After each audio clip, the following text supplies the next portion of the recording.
नमस्कार, India voice पर स्वागत है आपका। मैं हूं आपके साथ प्रियंका मिश्रा। खबरों की शुरुआत करेंगे। राजनीति की प्रयोगशाला कहे जाने वाले उत्तर प्रदेश में कांग्रेस अध्यक्ष राहुल गांधी के सहारे वापसी करना चाह रही है।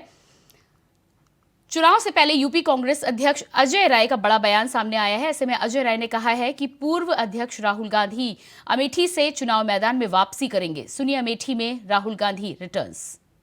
अरे आप लोग कैमरा ऑन करके देखिए, यहाँ बूथ लेवल के एक कार्यकर्ता खड़ा है, गांव का खड़ा है, गिरांव का खड़ा है। अब एक एक गांव गिरांव में कांग्रेस भारतीय जनता पार्टी को चुनाव हराएगी। और बनारस की धरती ये बाबा विश्वनाथ की धरती है, महादेव की धरती, महादेव की धरती से ये बिल्कुल बजा है। और जो आज डर का कि डरवा कर अपने साथ ले लो, ईडी सीबीआई को भेजकर अपने साथ ले लो, उस पे हम सब कांग्रेस का हमारा नेता जो राहुल गांधी ने प्यार का पैगाम कन्याकुमारी से कश्मीर दिया है और हमारे खड़गे सामने दिया, हमारी नेता प्रियंका गांधी ने जो विश्वास किया, ये पूरा एक एक जो संदेश है राहुल गांधी का, कांग्रेस पार्टी का, एक एक गांव, एक एक घर घर पहुंचाएंगे। ये हम सबकी जिम्मेदारी है। स्मृति ईरानी खुदे बौखला गई हैं। 13 रुपए किलो में चीनी दिलवा रही थी, दिलवा पाई? उनसे पूछिए। 13 रुपए किलो में हमारे लोग आए अमेठी के, उनसे पूछिए। कहा था कि 13 रुपया में आपको चीनी मिलेगा और कमल का बटन दबाइए, वो 13 रुपए का चीनी कहाँ गया? जनता को जवाब दे। अरे 24 में दिखाई देगा और हर चुनाव आप देखिएगा कांग्रेस पार्टी का परचम लहराएंगे, आपसे वादा करते हैं। बिल्कुल राहुल गांधी अमेठी से लड़ेंगे। अमेठी के लोग यहाँ आए हैं और जहां से प्रियंका गांधी जी की इच्छा बनारस अगर होगी, हमारा एक एक कार्यकर्ताओं के लिए। चारा घोटाला केस में आरजेडी सुप्रीमो लालू प्रसाद यादव की जमानत रद्द कराने के लिए सीबीआई ने शुक्रवार को सुप्रीम कोर्ट में याचिका लगाई है। सुप्रीम कोर्ट ने याचिका मंजूर कर ली है। इस पर 25 अगस्त को सुनवाई होगी। जांच एजेंसी ने झारखंड हाईकोर्ट के फैसले को चुनौती दी है, तो वहीं सीबीआई ने याचिका में कहा है कि झारखंड हाईकोर्ट के जमानत के आदेश का आधार गलत है। लालू यादव ने सजा के मुताबिक समय जेल में नहीं बिताया है। वहीं बिहार के डिप्टी सीएम और लालू के बेटे तेजस्वी यादव ने कहा है कि चुनाव आ रहा है तो अब ये सब चलता रहेगा। सबसे ज्यादा भय जो है लोगों को बिहार से लग रहा है, तो कार्रवाई की जा रही है, लेकिन उसका कोई मतलब है क्या? तो कोर्ट की बात है तो कोर्ट में हम लोग अपना पक्ष रखेंगे और होना कुछ है नहीं। ये लोग चाहे कितना भी तंग करेगा, डिस्टर्ब करेगा, कुछ ना कुछ तो लगातार जो है करना ही रहेगा। तो हम लोग तो पहले से ही हम लोगों को जो करना है उसके लिए हम लोग क्लियर हैं। इन लोगों से ना कोई डरता है, ना कोई झुकने का। हम लोग लड़ेंगे और जीतेंगे। का काम ही है बिहार को बदनाम करना। बीजेपी ने बिहार को जितना बदनाम किया है शायद ही और किसी ने किया है, और ये सब चलने वाला है नहीं। अगर कोई क्या कहता है नहीं कहता, लेकिन क्राइम रिकॉर्ड के मामले में दिल्ली से ज्यादा क्राइम कहाँ है? जो देश की राजधानी है, जहाँ पीएम रहते हैं, जहाँ राष्ट्रपति हैं, एनसीआर में जो आप देखिएगा कितना ज्यादा, वहाँ जो एनसीआरबी के रिकॉर्ड में सबसे ज्यादा क्राइम अगर कहीं है तो दिल्ली। शुक्रवार से दमन और दीव में भाजपा के 2 दिवसीय जिला पंचायत सदस्य सम्मेलन की शुरुआत हो गई। प्रधानमंत्री नरेंद्र मोदी भी इस सम्मेलन से वर्चुअली जुड़े। उन्होंने पार्टी कार्यकर्ताओं को संबोधित किया। इस दौरान प्रधानमंत्री नरेंद्र मोदी ने कहा कि भाजपा की सबसे बड़ी ताकत उनके कार्यकर्ता है और पार्टी कार्यकर्ता का पद हमारे साथ हमेशा रहता है। हमारे जो वरिष्ठ जन रहे हैं, उन्होंने हमेशा अभ्यास वर्ग को बहुत ही महत्व दिया। हम संगठन का काम करते थे, तब भी बार बार ट्रेनिंग, अभ्यास वर्ग चलते रहते थे, क्योंकि हम संगठन में विश्वास करते हैं, हम संस्कारों में विश्वास करते हैं, हम समर्पण में विश्वास करते हैं और हम एक सामूहिकता के संस्कारों के साथ सामूहिक जिम्मेवारी के साथ आगे बढ़े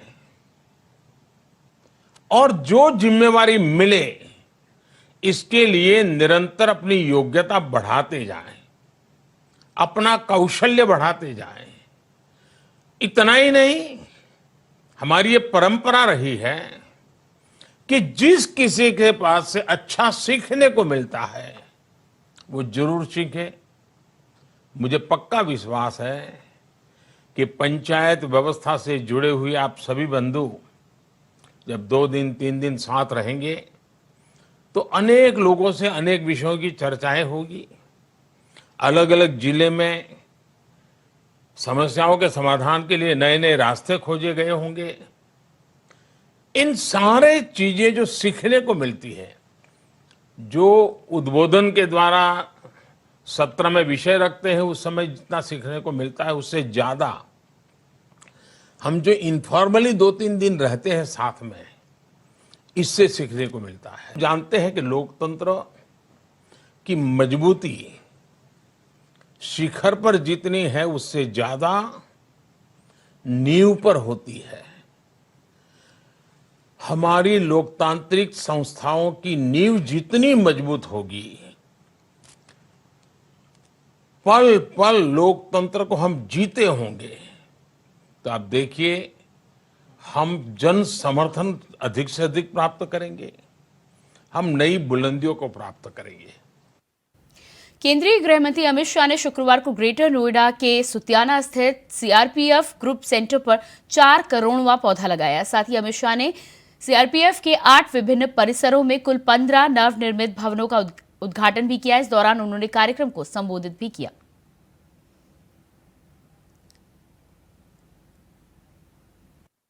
मित्रों, आज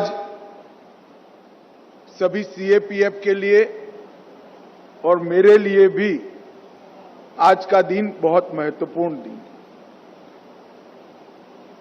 3 साल पहले हमने तय किया था कि दिसंबर 2023 के पहले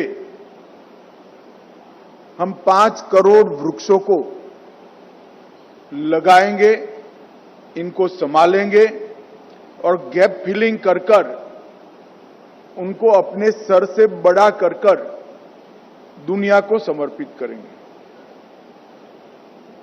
जब कहा था तब काफी सारे लोगों को लगता था कि ये कैसे होगा, ये जोश में दिया गया लक्ष्य है, हो पाएगा नहीं हो पाएगा। मैं मंत्री था, मेरे सामने तो कोई नहीं बोलता था, मगर मेरे पीछे गुसुरपुट जरूर होती थी कि ये कैसे होगा, असंभव है। मगर आज मुझे भरोसा है कि दिसंबर तक 5 करोड़ क्रॉस हो जाएंगे। वाराणसी में Y20 सम्मेलन का शुक्रवार को आगाज हो गया। इस दौरान मुख्यमंत्री योगी ने कहा कि यशस्वी प्रधानमंत्री नरेंद्र मोदी का आभारी हूं, जिन्होंने G20 समिट से जुड़े कई समिट के आयोजन का अवसर यूपी को दिया। इसमें Y20 का मुख्य समिट वाराणसी में आयोजित हो रहा है। सीएम ने उम्मीद जताई है कि Y20 का यह समिट दुनिया भर के युवाओं के लिए नई प्रेरणा का संदेश लेकर आएगा। हम सब जानते हैं कि वाराणसी बाबा विश्वनाथ का पावन धाम है। प्राचीन काल से ही धर्म और अध्यात्म की नगरी होने के साथ ही भारत की अध्यात्म, दर्शन, शिक्षा, साहित्य और कला की भूमि के रूप में भी यह प्राचीन नगरी जानी जाती रही है। हमारा देश अपनी स्वतंत्रता के 75 वर्ष पूरा करते हुए अमृत काल के प्रथम वर्ष में G20 के इस प्रतिष्ठित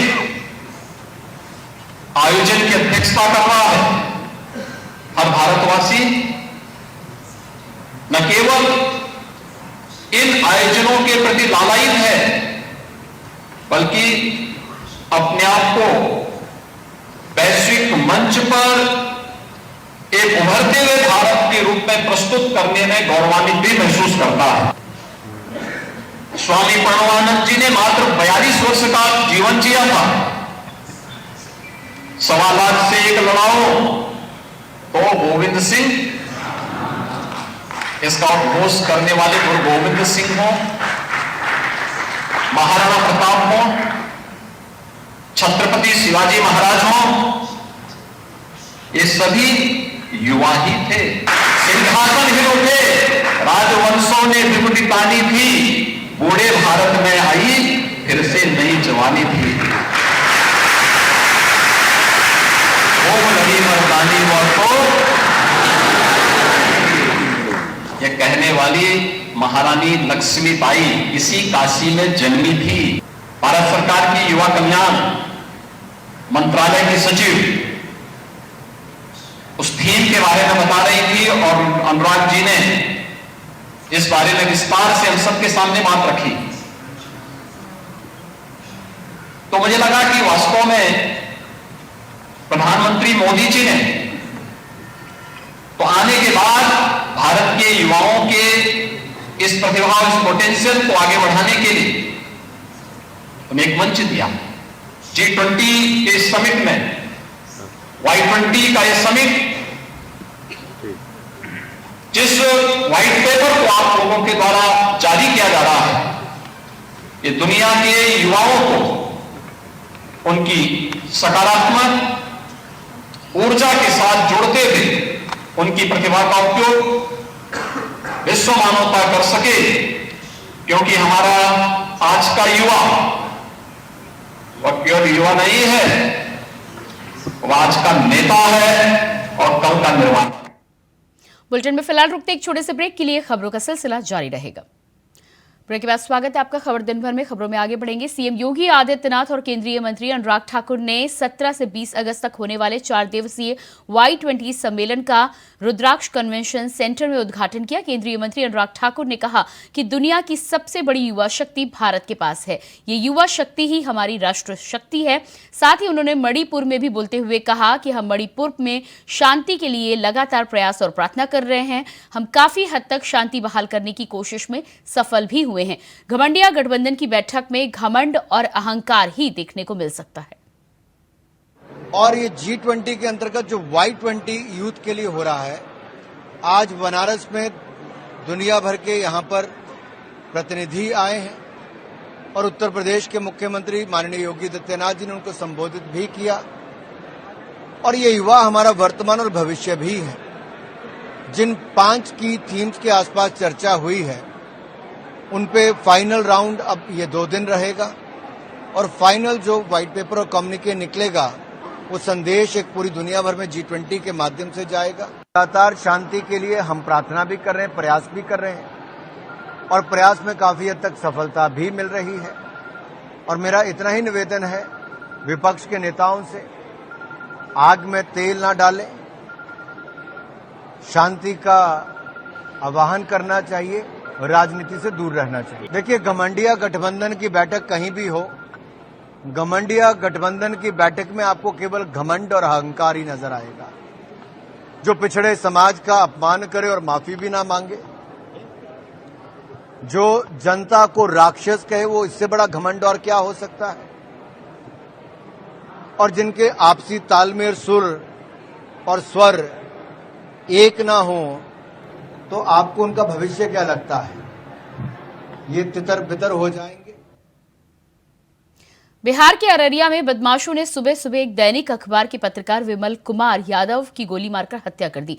शुक्रवार की सुबह बदमाश विमल कुमार यादव के घर पहुंचे, दरवाजे को खटखटाया और जैसे ही वो बाहर निकले तो उन्हें गोलियों से भून दिया। घटना के बाद इलाके में सनसनी फैल गई है।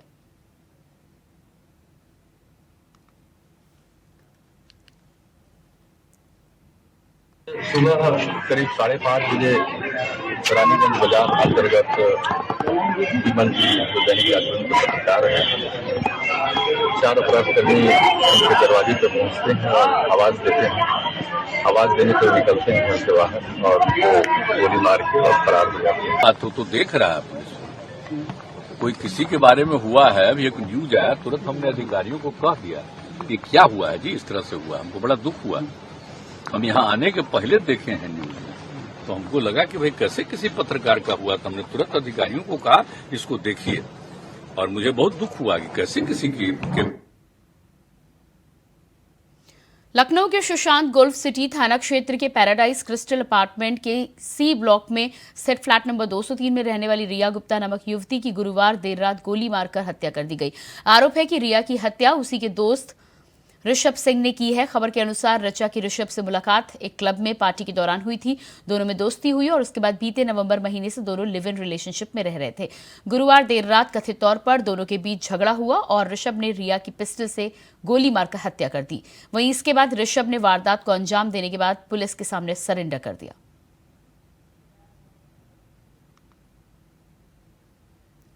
17 अगस्त की रात्रि को थाना सुशांत गोल्फ सिटी पुलिस को सूचना प्राप्त हुई कि थाना क्षेत्र अंतर्गत स्थित पैराडाइज क्रिस्टल अपार्टमेंट में एक फ्लैट में एक महिला की उसके लिव इन पार्टनर के द्वारा गोली मारकर हत्या कारित कर दी गई है। इस सूचना पर तत्काल थाना गोल्फ सिटी पुलिस एवं उच्चाधिकारियों द्वारा मौके पर पहुंच के जांच की गई।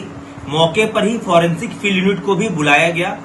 मृतका के शव के पंचायतनामा की कार्रवाई कर उसे पोस्टमार्टम हेतु भेजा गया है। त्वरित कार्रवाई करते हुए पुलिस द्वारा आरोपी को हिरासत में लेकर उससे पूछताछ की जा रही है। घटना के संबंध में मृतका के परिजनों की लिखित तहरीर के आधार पर थाना सुशांत गोल्फ सिटी पर सुसंगत धाराओं में अभियोग पंजीकृत करते हुए पुलिस द्वारा अग्रिम वैधानिक कार्रवाई की जाए। प्रधानमंत्री नरेंद्र मोदी के आर्थिक सलाहकार परिषद के चेयरमैन विवेक देवराय ने अपने एक लेख में देश को नया संविधान दिए जाने की बात कही है, जिस पर अब राजनीति काफी गर्मा चुकी है। जहां एक ओर जेडीयू और आरजेडी ने लेख को लेकर बीजेपी को अपने निशाने पर लिया है, तो वहीं बसपा प्रमुख मायावती ने इस पर अपनी प्रतिक्रिया देते हुए मोदी सरकार से बड़ी मांग कर डाली है।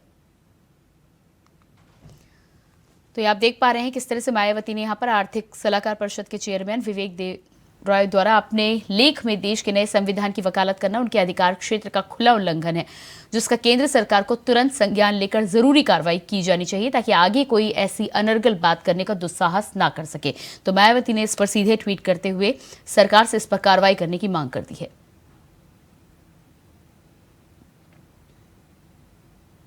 और इसी के साथ खबर दिन भर में इतना ही। खबरों का सिलसिला लगातार जारी रहेगा। नमस्कार।